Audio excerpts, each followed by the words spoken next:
নমস্কার, Assam prime network থেকে আমি ইন্দ্রাণী আপনাদের স্বাগত জানাচ্ছি। শালচাপড়ায় 4 কোটি টাকার মাদক উদ্ধার, গ্রেপ্তার 2। মাদক বিরোধী অভিযানে কাছাড় পুলিশের বৃহৎ সাফল্য। শালচাপড়া অঞ্চল থেকে বৃহৎ পরিমাণে হেরোইন সহ 2 পাচারকারীকে আটক করা হয়।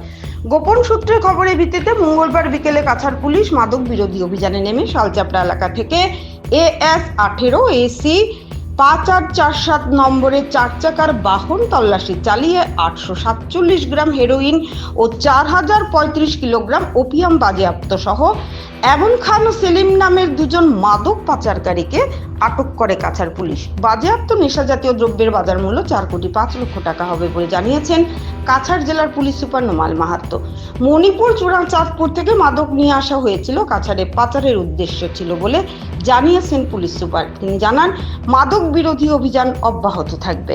তো সামগ্ৰী বা অবৈধ ড্ৰাগছৰ সৰবৰাহৰ বিৰুদ্ধে আমি সৰব হৈ আছোঁ আৰু এই যি অবৈধ ড্ৰাগছৰ সৰবৰাহ হয় সেই সৰবৰাহৰ বিৰুদ্ধে আমাৰ একেৰাহে অভিযান চলি আছে বিগত দিনত।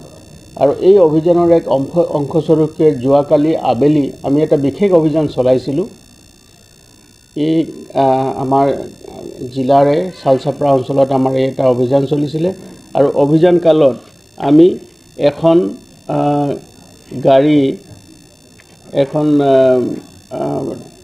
টাটা গাড়ী আমি তাত ধৰিবলৈ সক্ষম হ'লোঁ। এই গাড়ীখনৰ নাম্বাৰ আছিলে AS 18 AC 5847। এই গাড়ীখন যেতিয়া আমি ইণ্টাৰচেপ্ট কৰাৰ পিছত আমি দুজনকৈ ব্যক্তি, ইয়াত গাড়ীখনত থকা দুজন ব্যক্তি তেওঁলোকক আমি এপ্ৰিহেণ্ড কৰোঁ, তেওঁলোকক আমি আটক কৰোঁ। আটক কৰা প্ৰথমজন ব্যক্তিৰ নাম হ'ল মহম্মদ আমু খান, তেওঁ 47 ইয়াৰ্ছ, তেওঁৰ ঘৰ হ'ল কাউকটা, জিলা বিষ্ণুপুৰ, মণিপুৰ। আৰু দ্বিতীয়জন ব্যক্তি হ'ল মহম্মদ সলিম, তেওঁৰ ঘৰ হ'ল মন্ত্ৰীপুখুৰী, ইম্ফল ইষ্ট। দুইজন ব্যক্তিক যেতিয়া আমি এপ্ৰিহেণ্ড কৰোঁ, তেওঁলোকক সোধপোছ কৰোঁ আৰু যেতিয়া আমি খানতালা চলাওঁ গাড়ীখনত বিশেষভাৱে নিৰ্মাণ কৰা কিছুমান চেম্বাৰ্ছ তেওঁলোকে আছিলে আৰু সেই চেম্বাৰ্ছৰ পৰা আমি 72টা চাবোনৰ বাকচত হিৰ'ইন থকা বা নিচাযুক্ত সামগ্ৰী থকা 72টা বাকচ আমি জব্দ কৰিবলৈ সক্ষম হ'লোঁ।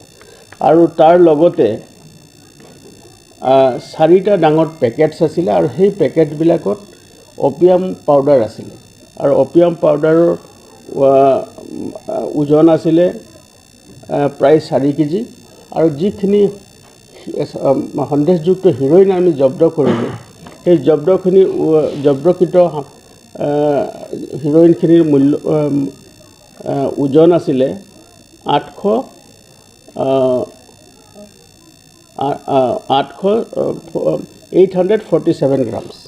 847 গ্ৰামছ গোটেই সামগ্ৰীখিনি ওজন আছিলে।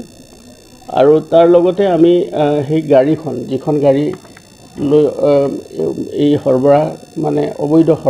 ড্ৰাগছৰ অবৈধ সৰবৰাহ চলিছে, সেই গাড়ীখনো আমি জব্দ কৰিলোঁ।